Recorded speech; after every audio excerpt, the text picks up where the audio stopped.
എല്ലാവരും പറയൂലേ, അവനവനെ സ്നേഹിക്കണം, അവനവനെ സ്നേഹിക്കാൻ പഠിക്കണം എന്നൊക്കെ. അതെന്താ സംഭവം? നമുക്ക് വിലയില്ലാത്ത ഇടങ്ങളിൽ നിന്ന് ഇറങ്ങിപ്പോരാനുള്ള ധൈര്യമാണത്. നമുക്ക് വിലയുള്ള ഇടങ്ങളിലേക്ക് പാഞ്ഞു പോവാനുള്ള ധൈര്യമാണത്. പുതിയ മനുഷ്യരെ കണ്ട്, പുതിയ രുചികൾ അറിഞ്ഞ്, പുതിയ ദേശങ്ങളെ തൊട്ട്, പുതിയ ചങ്ങാതിമാരുണ്ടാക്കി, പഴയ ഓരോ ചങ്ങാതിയെയും നിലനിർത്തി, നമ്മുടെ ബന്ധങ്ങൾക്ക് വലിയ വില കൽപ്പിച്ച് ആയുസ്സിനെ ആഘോഷിക്കലാണത്.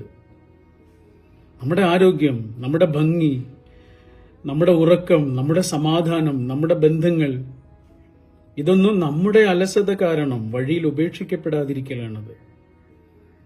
ഡ്രൈവ് ചെയ്യുമ്പോൾ പോലും നമുക്ക് ആവശ്യമുള്ളത്ര സ്പീഡ് മതി. കാരണം ആ റോട്ടിൽ കിടന്ന് നമ്മുടെ ജീവൻ പിടയരുത്. നമ്മുടെ ജീവൻ എന്ന് പറഞ്ഞാൽ നമ്മുടെ ജീവനല്ലേ. നമ്മുടെ ജീവൻ എന്ന് പറഞ്ഞാൽ